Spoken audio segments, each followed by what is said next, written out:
Hello, everyone, and welcome back to the 5 Minute Major podcast of St. Louis. A late Merry Christmas to you all and a Happy New Year. It's our 19th episode.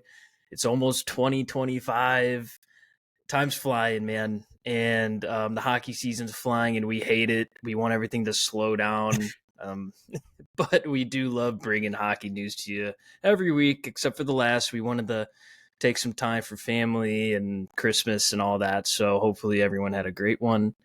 And hopefully the new year starts off with a bang. Of course, with the Winter Classic. When you guys hear this, it will be tomorrow, the 31st. We can't wait. You know, it's just an exciting time for hockey. Blues fans are a little frustrated. I think we want to see some more win streaks, some more gumption against bad teams, power play goals maybe. But we'll get to that. Around the league news, World Junior updates for you today. Lots on the Blues prospects and stuff. Josh has a bunch of information that he's going to share. And then we'll preview the Winter Classic and talk about 2025 for the podcast itself. Josh, how are you doing? How was your Christmas? What was the best gift you got? Blues related or hockey related? I got some good Winter Classic stuff. Got the beanie, got the T-shirt. So I'm all decked out and ready for Winter Classic. Big fan of my scarf I got here, So we got a nice St. Louis Blues scarf here. So I'll be able to rep it, stay nice and warm as the chilly weather comes our way. But yeah.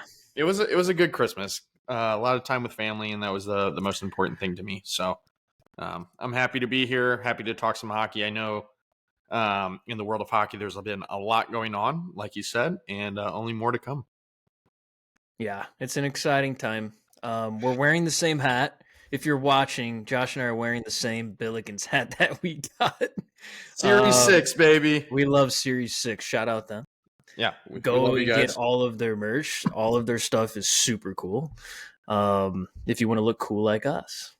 And the best part, it's a local company, folks. Support local. St. Louis owned, St. Louis run, Sporting St. Louis. We love it. I'm wearing a shirt from them. I got a hat from them. We love it. Awesome. All right, let's get into hockey.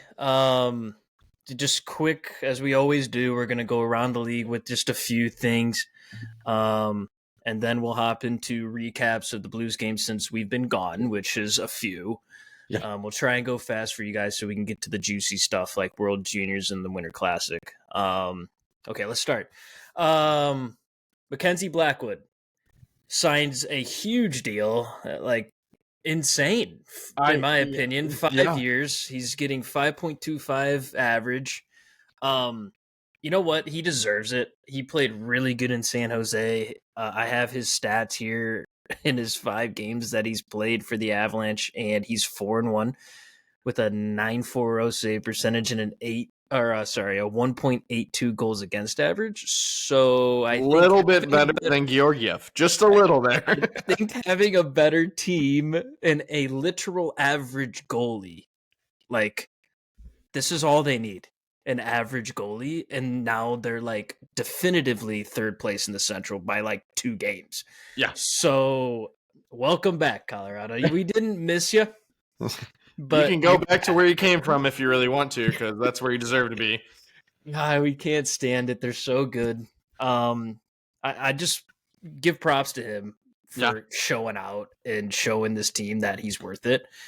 We mentioned it before that they were already in talks with him. Like immediately when they traded for him, they were like, "We want you. Like, you're the guy." I mean, if you have that confidence from like Joe Sakic and like the other leaders of Colorado, you're probably going to start playing better. Shout out to Wedgwood as well. Yeah. 4-2, .932 save percentage, and 1.93 goals against in the shutout as a backup for Colorado. So they've swapped their goalies out completely. Georgiev and Anunin gone. bring in the Wood brothers essentially here of Blackwood and Wedgwood, and I guess you get yourself into a playoff spot. It's unreal. It's really unreal. It's not like they've ever been bad. It's just that their goaltending was so abysmal. The confidence was out the window. All they needed was literally, they could have had Joe Schmo back there as a new face, and it would have worked.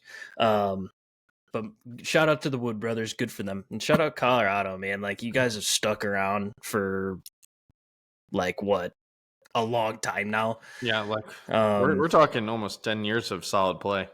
Pretty decent. Like, back in the Duchesne days, you were starting to show up, and then you drafted McKinnon, and that was it. So, yeah, the team is still, and I think for them, and I think we'll talk closer to the deadline of what does the future of Rantanen look like. So, I mean, is he going to be a Colorado Avalanche at the deadline? It's hard to say.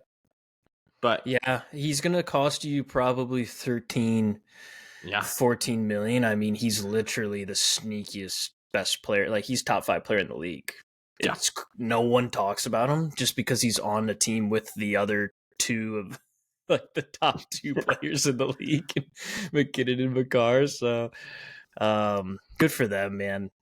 Good for Joe. I'm the biggest Joe Sakic fan. I used to like the Avalanche before they started pissing me off, you know. So, good for them. All right. That being said, though, in happy news, Alexander Ovechkin is back from injury. I think it was like 40 days he was gone, and he broke his leg, and now he's back playing like he didn't miss a beat.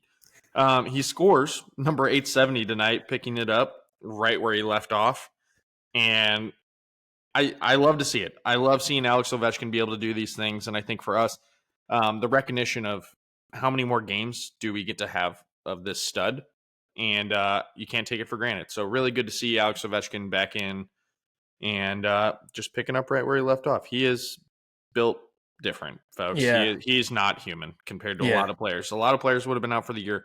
He's back. He's just doing his thing, and he's going to carry that team right into the playoffs. He's Russian. We've mentioned before, these Russians really know how to recover, or they have certain things that no one knows about that they take, and it helps them. I'm just going to say it's the Dr. Pepper and pasta for Ovechkin. It's the Dr. Pepper, folks. We won't get into the Russian gas that Chicklets always mentions. I love Ovi. He's the best goal scorer ever, and he's going to break the record, and he might as well try to go for 1,000. Yeah. Like, why not? All right, quick one. Kaprizov was day-to-day like a couple days ago. I don't know if he played recently. Yeah, I have not I kept this in here because I wasn't sure, but he was considered day-to-day a couple days ago. So we'll see how he's doing. I mean, the Wild are still pretty steady. They kind of slowed down like the Jets did, but they're still pretty steady. So good for them. Talking about another superstar, Austin Matthews, out, still injured.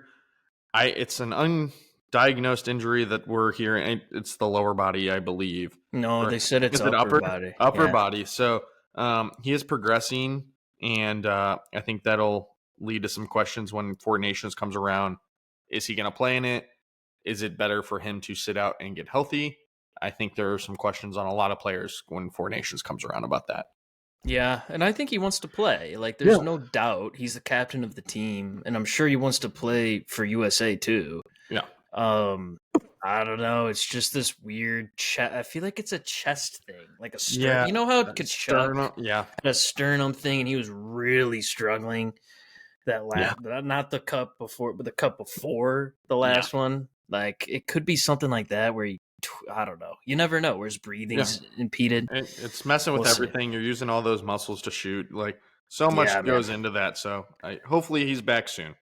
Who knows? We don't know. It's all speculation. And you know how Toronto is. They try and keep everything under wraps so the media doesn't lose their minds up there. Yeah. All right, last one. Another Canadian team. Quinn Hughes and Pettersson are out.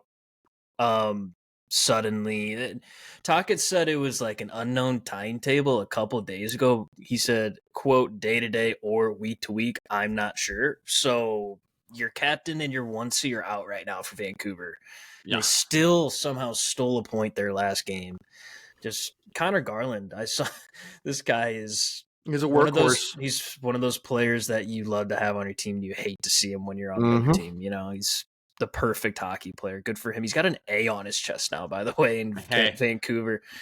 he's a Rick Tocchet kind of player, though. Yeah. Nitty gritty, do the work, and gets He's the rewarded. type of player that Toronto should go for. Besides, like Yeah. instead of Ryan Reeves, he should have gone after a guy like that. Yeah. I mean, not saying Toronto's bad, just saying. But yeah, we'll see what Vancouver does. They're kind of on the brink, man.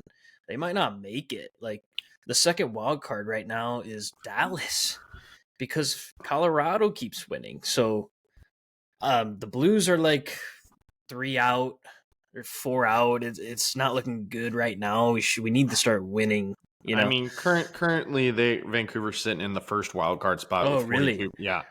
42 Okay. points. So they have 42. They're Then in. Dallas has 41. Calgary has 41. Utah has 38. And the Blues, who could have been 1 point out, still are sitting at 38. But we'll get into that here in a second. Yeah, we'll get into that. Yeah, good for Utah. All right, we'll see. I'm mistaken. Sorry, Vancouver fans.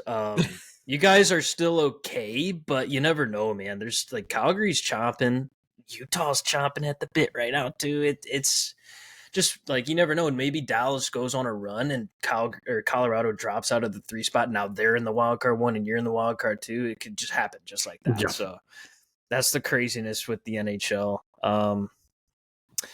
You mentioned the Blues. Let's just hop right into it. I'm hesitant, but these first 3 that we're going to talk about were just like not good.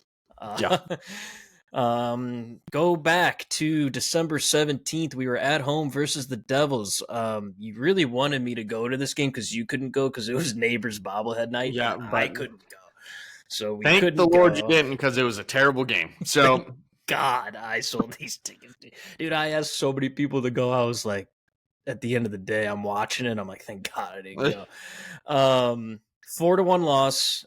We were outshot 28-20. How you only shooting the puck 20 times on net? I will say the Devils' defense was like literally lights out. yeah. They're the best team in the East, in my opinion. And we were less than 40% on faceoffs yet again. Why? We need Foxa back. I'd rather have slide Foxa in for Sonny and let Sonny sit for the rest of the year and have him as our 3 seed and let Walker take faceoffs on the 4th line. Anything. I agree. Yep. Anything. That was just a brutal one. Bad game. Let's see. Yeah, 2 days later, we went down to Florida to face Tampa, shout out to Tampa, too. We said shout out Colorado. Shout out Tampa. They've been good for like 15 years. They just keep doing it, too. They're so good. We lost to them 3-1. It was a little bit better. We outshot them 32-18. We won 56% on faceoffs. Jordan Binnington was bad. He let in 3 goals on 11 shots. Hofer came in, stopped the rest of the shots, and gave us a chance. We just couldn't score because Vasilevsky. Better game, just bad goaltending. Like, which we is teaming flopped, you know? Yeah. If we could have had an ounce of the goaltending that we had last year with this team, we'd be in a playoff spot. But it's one or the other right now. It's feast or famine for this team. Yeah, it's consistently inconsistent, which was the title of one of our episodes, man. It's just the way it is. Just a tough loss. And then we had to do a back-to-back. We road tripped up to Miami to face the defending champions.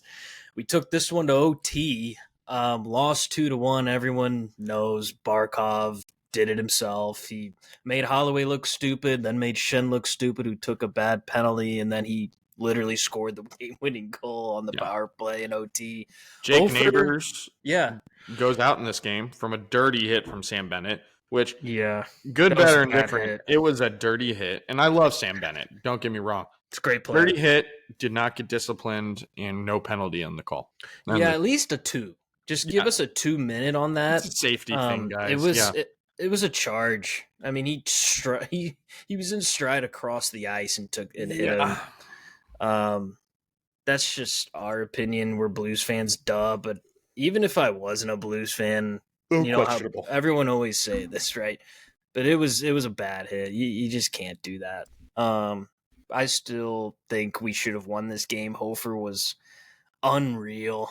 25 of 26 against the defending champions. It was a good game. It was a great game. We got a point. Should have got two. Yep. All right. Then 3 days off. We were road tripping back home from Florida to face the Detroit Red Wings, who have been horrible this year.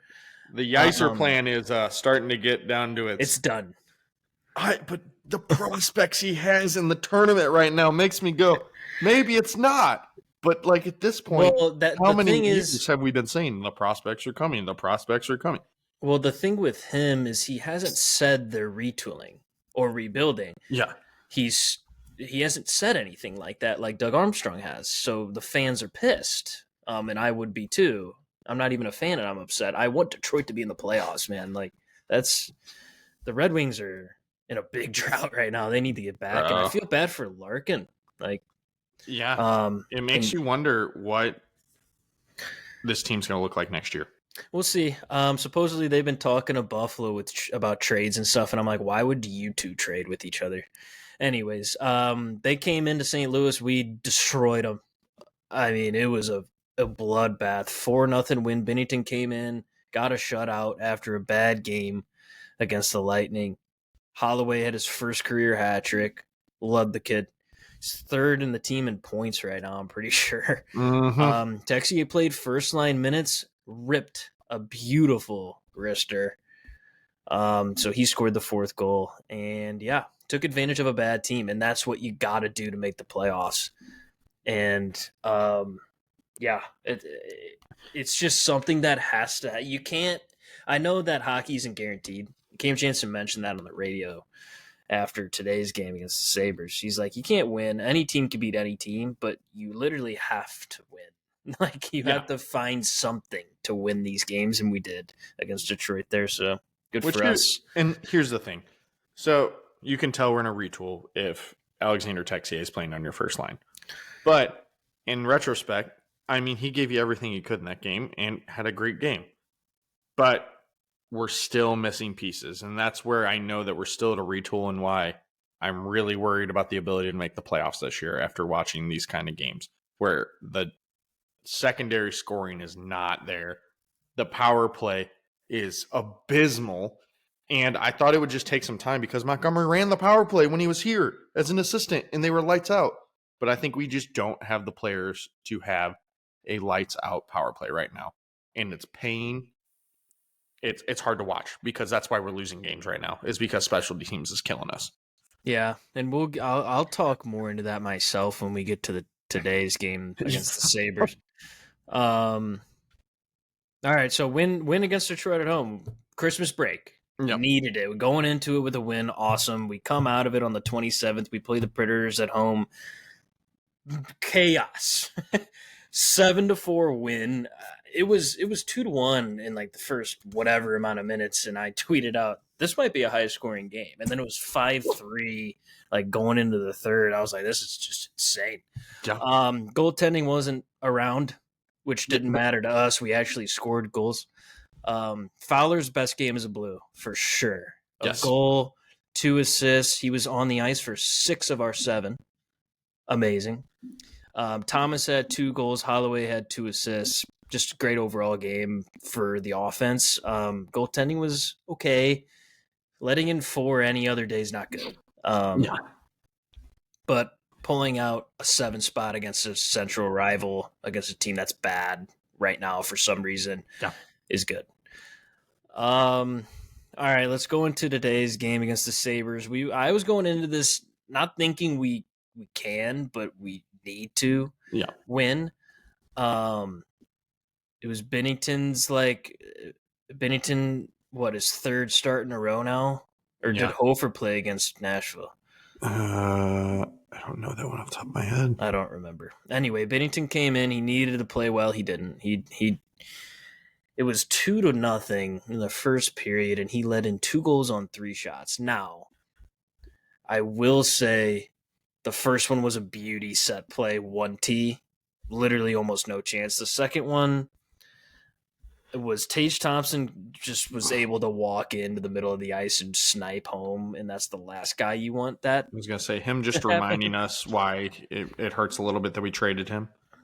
Yeah, it'll never hurt when we won, you know. That's true. But still, just the defense needs to lay a body on him there to get a stick out. After that, like we came back, 2-1, 2-2. Blues had so many shots on that. It was crazy. We outshot the crap out of Sabres, but it just didn't seem quality. It was kind of one and dones. We weren't really pressuring as much as we could have. We were gifted like 2 or 3 power plays this game. Yeah, We but went, what, 0 for 5? 0 for 4 today? I think 0 for 4, 3 or 4. We were 0 0 for for 4 today, and we had like maybe 5 shots on the power play. Just you can't. Like you cannot only get one shot on the net during a power play. Especially when you have Robert Thomas, Jordan Kyrou, Holloway, Falk, and whoever else on the first power play unit. Like, someone just shoot it. Well, and I hate being that person to say just shoot it, but at some point, just rip it at the pads. And here's the Get thing. a rebound. We were shooting some, but the amount of shots that missed the net was painful. They were shooting high. They were hitting the boards. Or if you're a Blues power play unit right now, strategically, it's very easy to beat. All you have to do is just apply pressure up high on them because they just bounce the puck between the 4 guys, technically, and they just go to the bumper spot, and then we can't feed it into the middle. And if we do feed it in the middle, no one's there to actually capitalize on it. And it's painful to watch. Yeah, it makes me think that Montgomery knows that we're not skating. I think that Kyrou needs to kind of almost take advantage of his speed and be a McDavid type of power play player. If you know what I mean, where he's kind of just buzzing around, skating, tiring out players. Maybe let Thomas do that in the corners because he's so strong on the puck. But standing around and passing up top just obviously isn't going to work. In recent games, so like you go from being a wrist shot power play unit to now looking for the one-timer every single time. I get Dylan Holloway scored a couple goals on the one-timer. I know Shen's shooting the one-timer. But now it's like, all right, you can do the one-timer, but that's not your only play. So you got to do both here. And I think that was the painful part to watch, is that it was just one thing after another. And I will give respect. Like, there was some luck going for Buffalo, but Buffalo capitalized on their power plays too. So, like, it's literally the difference maker. Kerber said that. Specialty teams killed us. If Buffalo didn't have a power play or 2 in that first period, I mean, we're winning the game. I think my biggest thing, though, I will say about the power play and the frustration I have, and God love him, I love Sonny. I really do. But the player he is right now is not the player of previous years. He's had ACL, knee injury, just so many injuries that he just does not have the speed. Please explain to me why he is on your second power play unit right now. Because I'm sorry, he's a 4th line player at this point.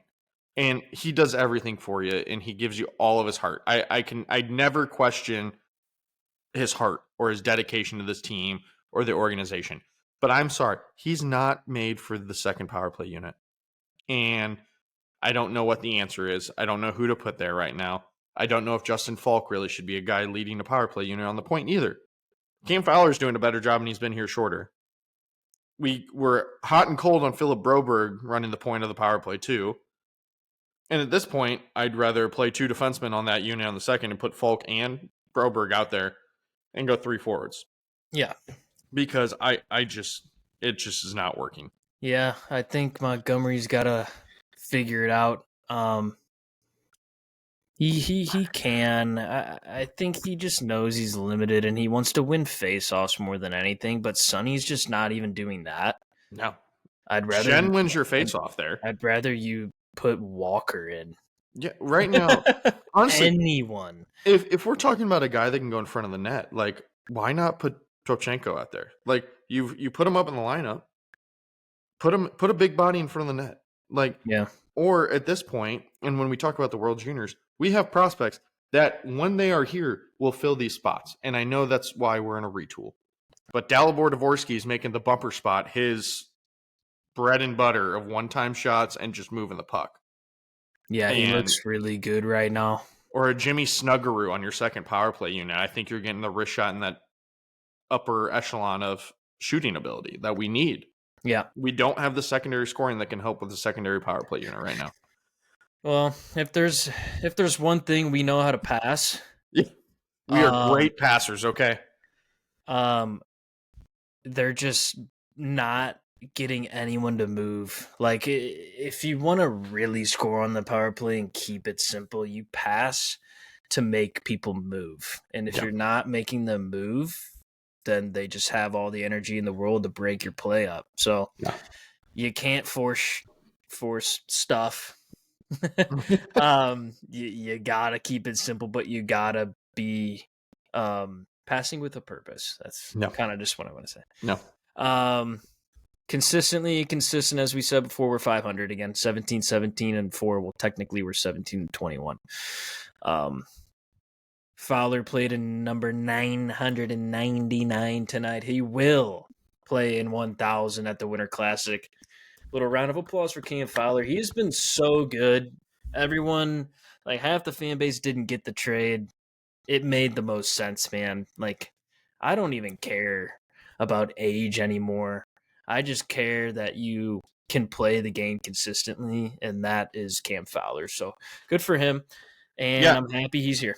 Yeah, I think for those Blues fans, if you're a number guy, so he's played in 8 games. Okay, cool. What has he done in those 8 games? He has a goal. He has 4 assists. He's a +5. He's running your first power play unit. He does have 4 penalty minutes, but the biggest thing that I think everyone needs to take away, he is averaging 22 minutes on ice. 22. Okay? So either you could have did Suter in this role, trying to survive with Suter playing 22 minutes, or Cam Fowler, who can skate, run a power play unit, just makes the easy right plays. I'll take Suter.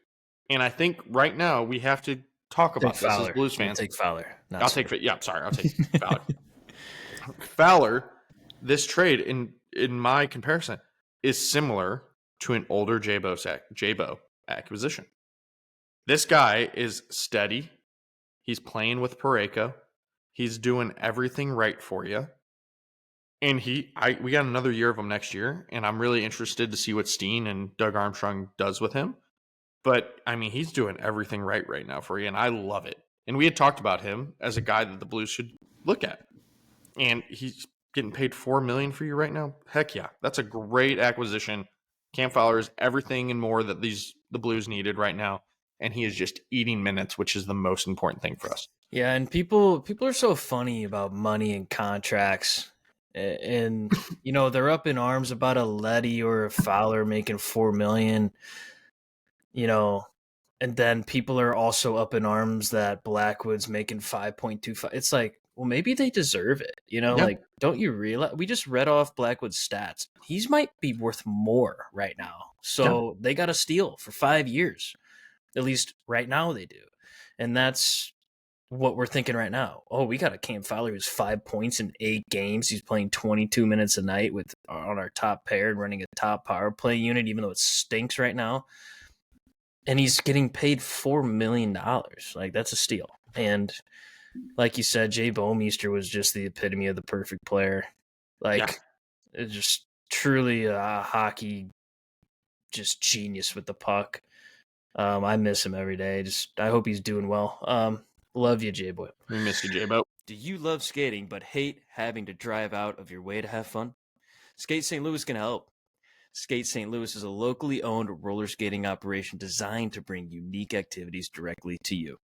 Created by co-owners Augustin Boydell and Brendan Religa, Skate St. Louis provides skates, safety, and entertainment equipment for all ages by turning parking lots, indoor facilities, parks, greenways, and more into amazing roller skating experiences. Go to www.skatestl.com.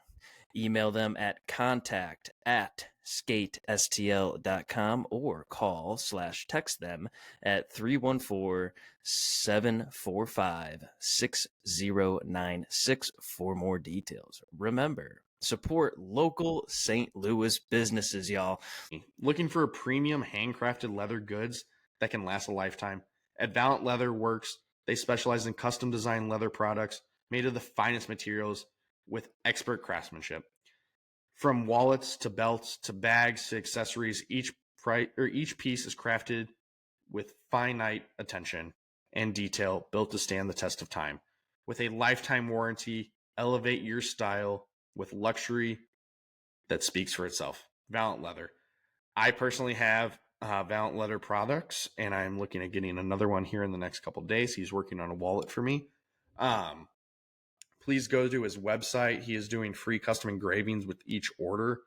So just go to valiantleather.com, VALENTLEATHER.com, and place an order, guys. This is great quality products. John is a great guy, great customer service. He is a veteran, and we love our veteran-run companies, and he is in the healthcare world with me. So please support John and support local. He has great handcrafted items, guys, and I cannot say more about it. All right, let's get into World Juniors. This is all you, man. I'll start off with a little intro. You've been the one who's I haven't had time. I'm sorry, but no, you're good. You're the one who's been watching and keeping track of stats and stuff. Appreciate it. If you guys keep track of like our Instagram and stuff, we posted some a reel and some bios for all the Blues prospects, and go check them out. World Junior Classic is just an awesome tournament. You watch the world's best young players who've been drafted or not represent their countries and go all out with passionate. Just this is what hockey's all about. It's especially fun for us because we have the most prospects in the tournament. 9 prospects representing their country. I'm gonna go down to up because the first guy's like our guy. Colin Ralph, we drafted him later in the rounds. He's a defenseman. He's plays for USA. He's 3 games played. He has an assist.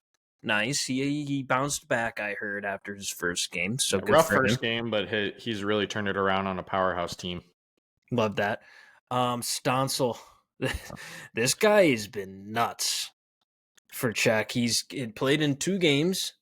He has 7 points, 4 goals, 3 assists, and he's a +8. Now, they played Kazakhstan, right? So one of the games was Kazakhstan, and he lit up Kazakhstan for like a hat trick, I think. But good for him. That's unreal still. Adam Dzeko, 3 games played for Czech. He's got a goal and 2 assists, and he's a +4. Good for him. Andrzej Kaz, Czech player as well. A goal in 3 games. Juracek, he's got an assist in 3 games. He is a +5, so he is out there for goals and stuff, just not producing as much as we'd think he would. Theo Lindstein on the back end for Sweden. He's got 2 assists in 3 games. He's a +2. We love that. This is our guy for sure. Yep. We've been talking about him for a while. Otto Stenberg for Sweden. He's got a goal and 3 assists in 2 games. Good for him. And now for the Slovakians, it's Juraj Pekarčić, I believe. Pekarčić.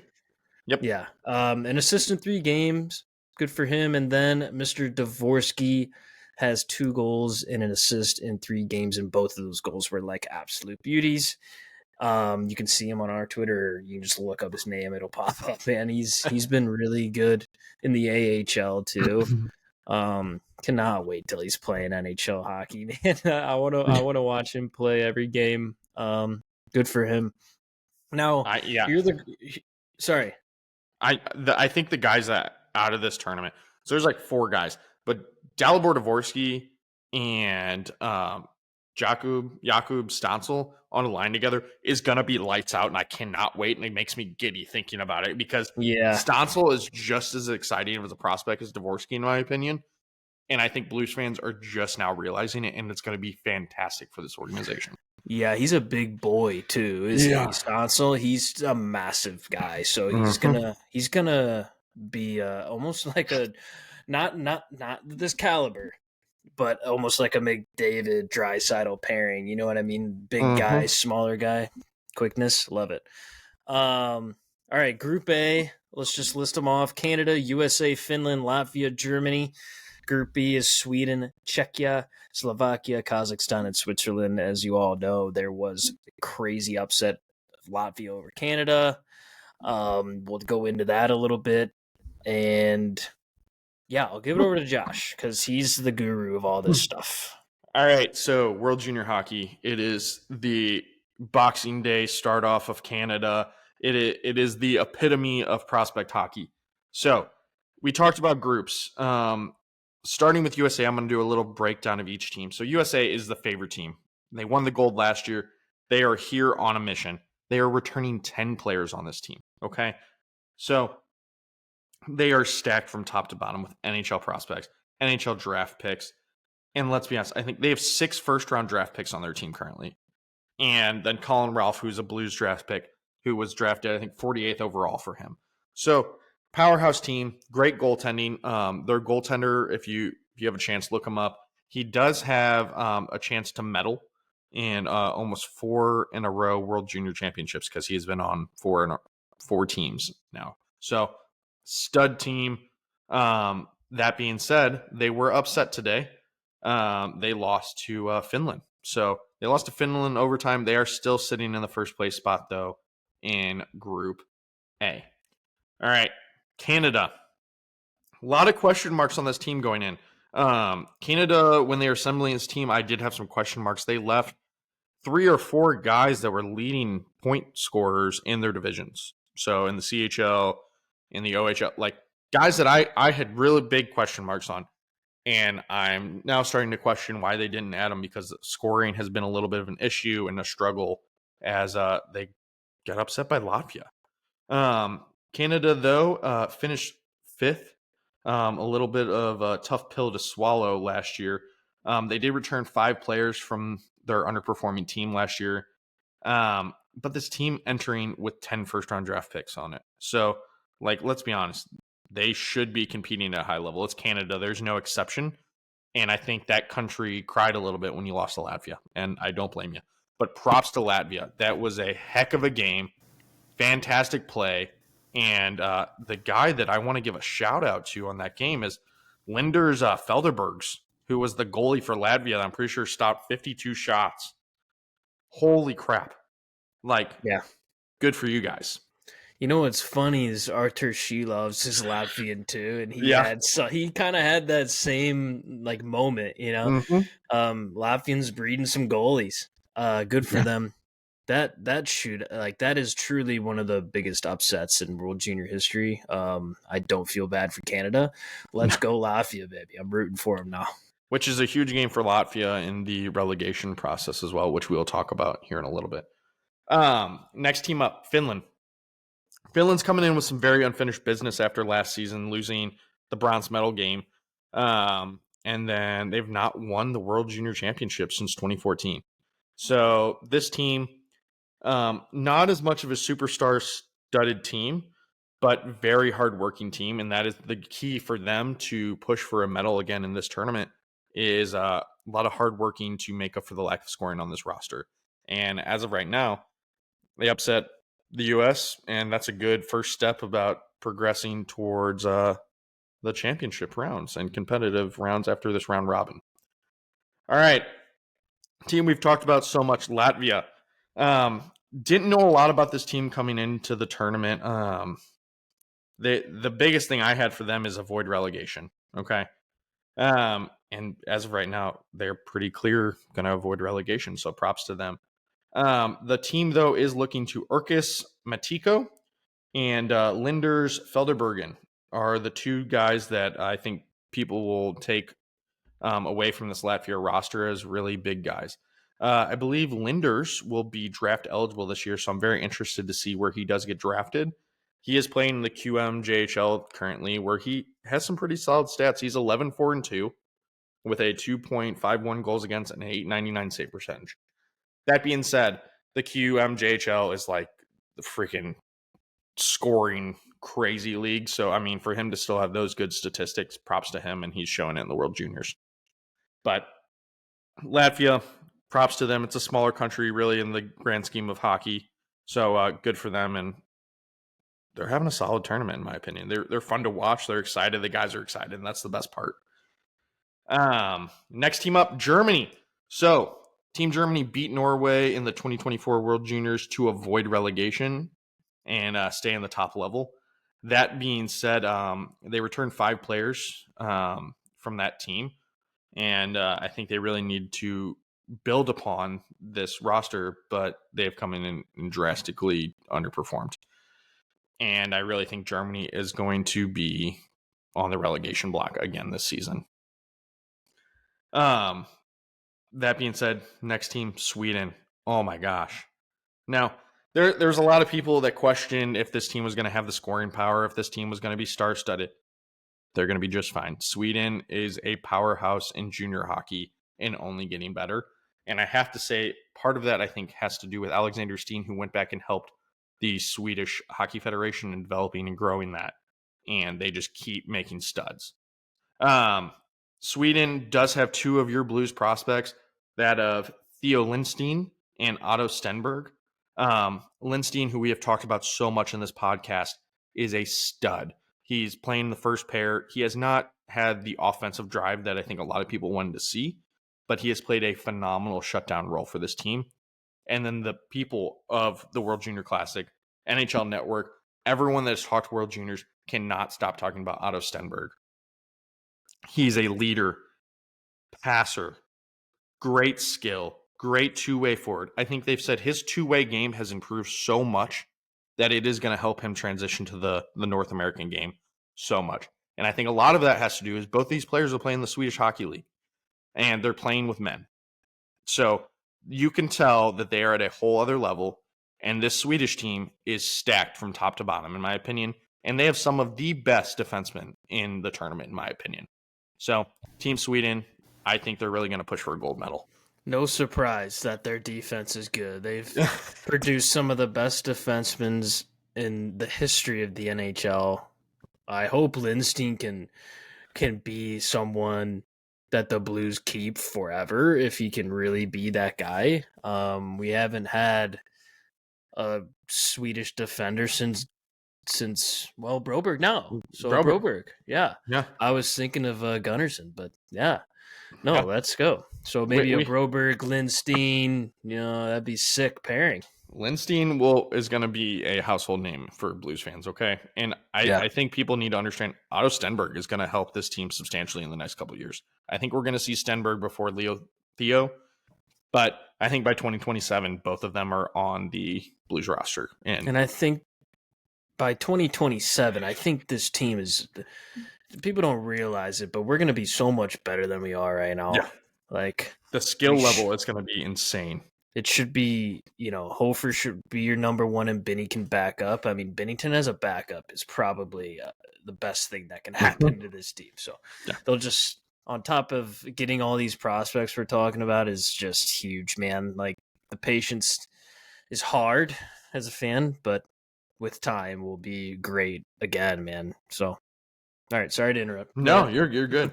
We're almost through. I know there's quite a few teams that I've kind of went through. We're hitting some teams that have the Blues prospects now, though.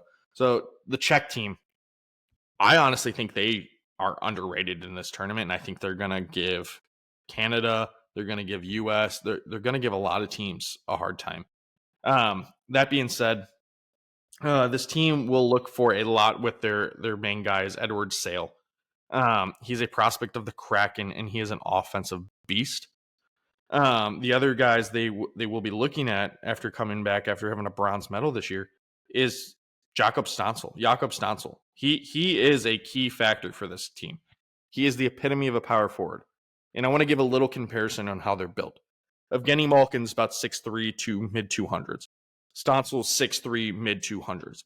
I can't but help see a comparison here going forward of Stoncil. I really, and that may be jumping the gun a little bit, but Stoncil is going to be a stud for us.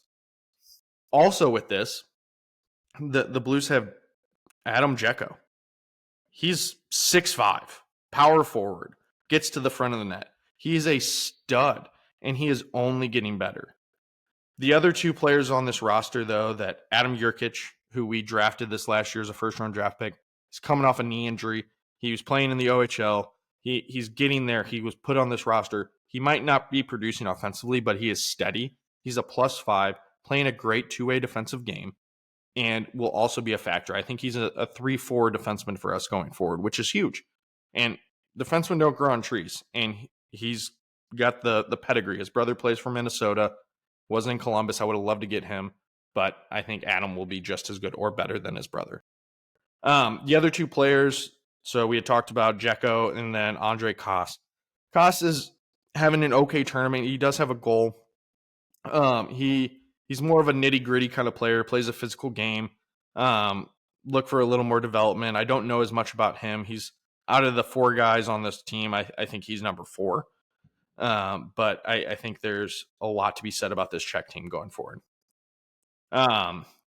Following suit, Slovakia, who has captained by the one, the only, Dalibor Dvorsky. They're looking to medal for the second time since 2015. They returned a decent amount of players, but I think a lot of it had to do with some lacking in scoring. The Blues, Dalibor is the cornerstone of this team, and you can tell he is the centerpiece of their power play, their penalty kill. He plays a lot of minutes. He's averaging almost 20-something minutes every game as a forward. He's playing on the power play where he plays a heck of a bumper on that power play unit with a great one-time shot, and his 2 goals have been beautiful one-time shots from that side. So Slovakia, I don't know if they're going to medal. I think there's some other teams. It's going to come down to between, I think, this Czech team, the Sweden team, U.S., and I think Finland, in all honesty. So I think there's some other things to be said there. That being said, Kazakhstan, yikes. I think they're the relegation team. I mean, they're returning 14 players, and they're really hoping to have a bounce back tournament, but you got annihilated by that Czech team. And Kazakhstan's just outmanned. There's not much I can say about this Kazakhstan team. Lastly, Switzerland. They had a lot of question marks going into this tournament. Where was their offense going to come from? Did they have enough skill? But their main focus was on Simon Meyer, who is draft eligible going into 2025. That being said, I do believe Switzerland does have a 15-year-old playing on their team this year. So very interested to see what will come about that guy, but he's playing pretty good tournament from what I've seen. But that being said, current standings right now, USA is leading Group A with Finland in second place.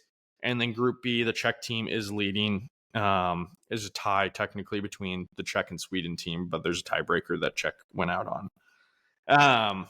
Relegation watch, I think it's going to come down to 2 teams this year. Germany will be back in that relegation game, followed by Kazakhstan. I truly think Germany is a better team than Kazakhstan, but Germany, I'm sorry, you go from having the Tim Stutzels to this team, which is just sad because Germany was a powerhouse there for a little bit with some really skilled guys, and I think we're just seeing the ebb and flows of the time. But World Juniors, folks, it's a fun time. It's some of the best junior hockey that you'll ever see, and it's exciting. And I think for Blues fans, it's even more exciting because we do have 9 prospects representing our organization and representing their countries. So if you can ever have a little bit of time, there's a lot of games going on almost every day. NHL Network has them on. Tune in, watch the games. They're fun to watch. They're playing in Ottawa. They're playing at the Ottawa 67s arena, and it's a pretty cool arena. So tune in and follow us for more World Junior coverage. I will try to keep up on it and keep you up to date. If I don't have it, Mike Myers on Twitter or X, also a great source for all of World Junior coverage as well as Blues prospects. Yeah, shout out Mike Meyer. He's a legend. I love his Twitter page. Oh, he's so good. Um, I just looked up Simon Meyer to see if he's related to Timu, but no, he has a twin brother though. Oh, okay. Like so he has another brother, I believe. It's just not Tebow, which is hilarious. Um, thanks, bro. This is just insane to me. Like the depth of hockey that people don't understand, and even me sometimes is like so deep rooted in Europe Yeah. and Russia and all those teams. It's not just Americans and Canadians, man. Some of the best players that I've ever seen are Russian or Swedish, or Yeah. Finnish. So insane stuff. I'm so excited for these guys to play. Like, Yeah. especially Dvorsky and Stansel, dude, and Lindstein and Stenberg. So we'll see if they can come sooner rather than later. I don't want to rush them. I think that 2027 is probably a good bet. If I had to pick a team to win, I think it's USA. I honestly think Sweden could sneak in for a medal for third, maybe. And then I don't know about silver. Canada's kind of just weird right now. I know that their prospects are good. I just think their team that they built isn't as good as USA's. So I just don't see it happening unless it's another upset or something. So I really think your gold medal game is going to be Sweden versus USA again. That'd be great. And then I think your bronze medal game is going to be. I think Finland beats out Canada. That'd be cool. I don't know. I think your safe bet's probably Czech versus Canada game. Yeah. And I think the Czechs beat Canada in my opinion, and Canada goes home with a medalless tournament.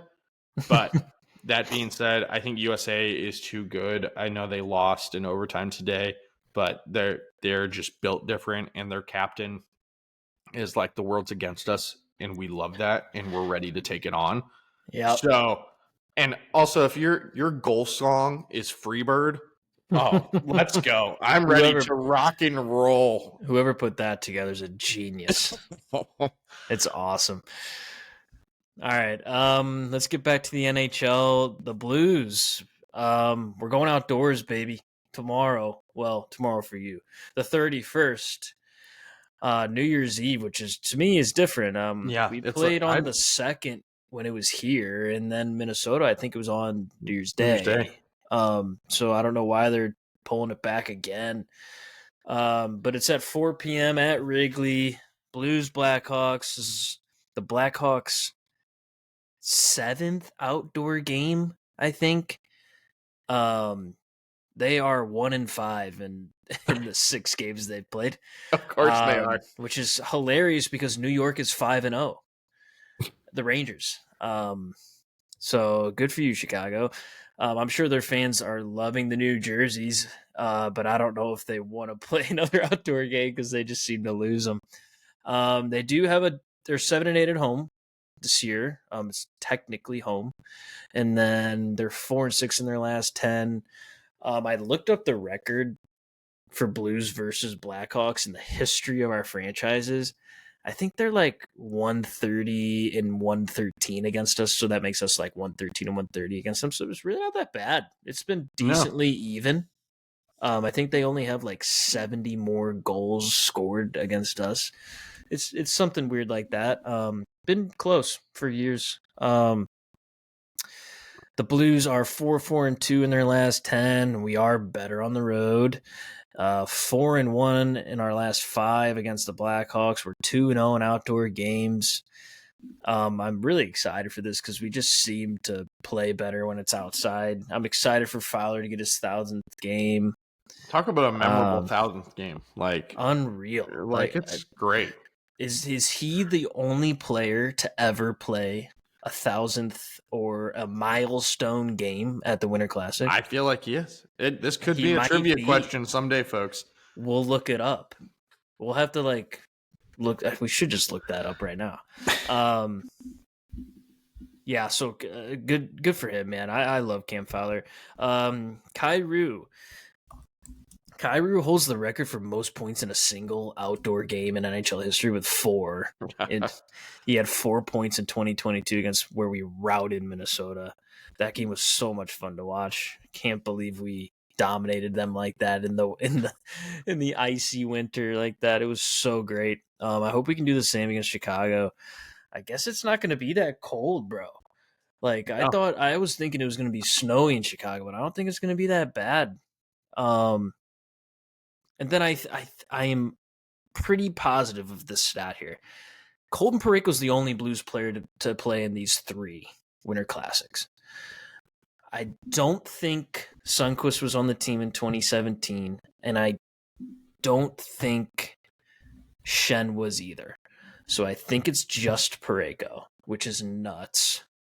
And I heard him on, I think it was BK Ferrario or Curbs, and they were saying that, no, it was Kerber and Cam Jansen. They were saying that Parayko, if all said and done, might be the first Blues player to play 1,000 games in only a Blues sweater. And the rarity of that is the Blues are the only team in the expansion era to not have their most games played player over 1,000 games. Bernie has like 927 as the team lead, which is also crazy. But it makes sense because the Blues have always been just kind of the house of taking in old players. Mm-hmm. We've always been that team. So that's pretty cool. Hopefully it's Parayko and Thomas can do that. 1,000 games in a Blues sweater would be awesome, man. So Winter Classic, I mean, it's a 50-50 shot in these games. Who knows how the ice is going to be? Like, who knows?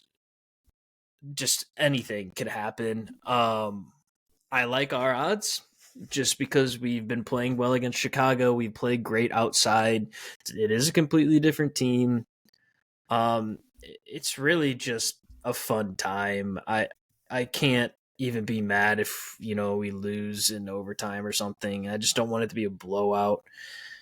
And yeah, I say Blues win. I think Blues win this game. We have to win. You have to win. We mentioned it before we started recording. You have to win against the Central the rest of the year. Yeah. And this is the start of it. We should have won tonight against the Sabres, but that's gone now. Is there any other winter?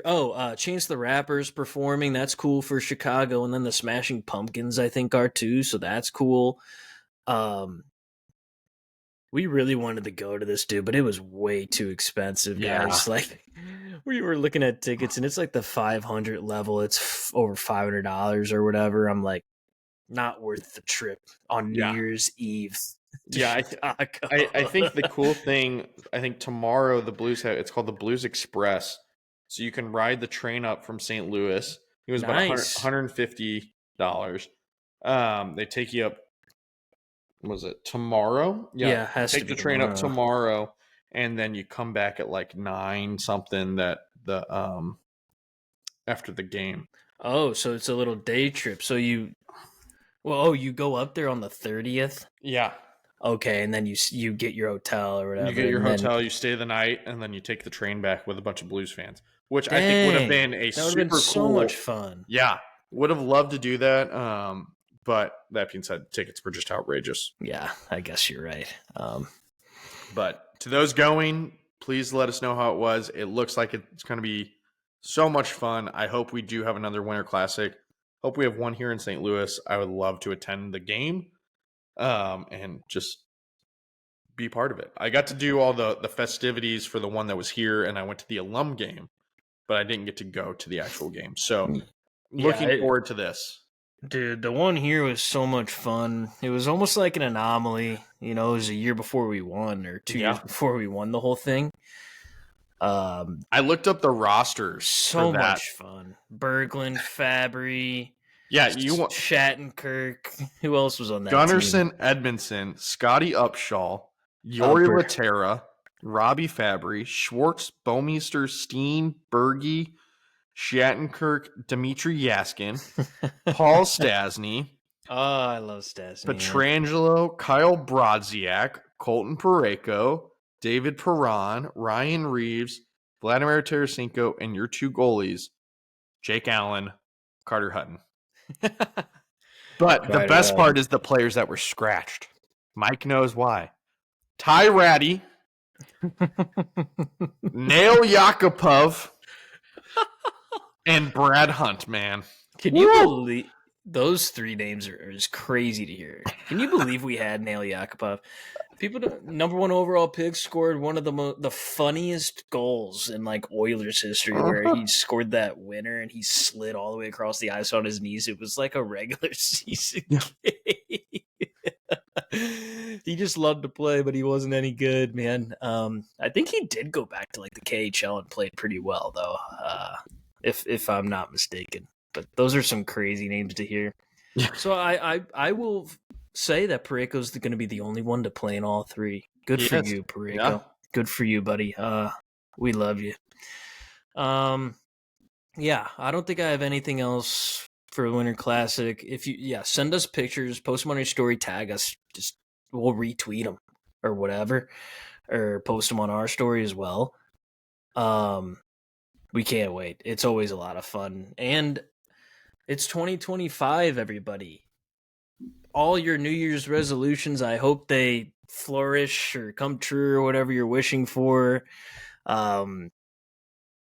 We have the World Junior Finals in the first week of January that you'll hear from us. And then we're going to start doing some like player report cards for the Blues, maybe like 2 or 3 an episode, just letter grades A through F or whatever. Hopefully there's no Fs. Probably will be. Yeah, we'll post some graphics about that. And then we're still trying to, I'm helping Josh learn how to like edit and stuff. Yeah. So we'll do that. So we're both going to be kind of involved on social media more than just like me only on Twitter, him only on Instagram. So we can kind of both dabble. And then hopefully we can get interviews, just only up from here, guys. We love you. Let's go Blues. Let's Josh, go Blues. Anything to add? Yeah, I'm excited for 2025, and I hope all of you guys are as well. We've kind of been learning along the way here, but I think we have a lot more that we're going to roll out come the new year, and some exciting stuff that we've been working on. So stay tuned. Please spread the word. Spread, share, follow. We love you all. Biggest thing though, you just got to get our name out there. The more we grow, the more opportunities we will have to bring more insider content to you guys. And I can't wait. Mike and I love doing this. And this is started out as just kind of a why not, let's do it. But it's really turned into a passion of ours. And we can't thank you enough. So thank you so much for sharing and listening each week to us. We love you guys. And Happy New Year. Happy New Year. Much love. Let's go Blues. Let's go Blues.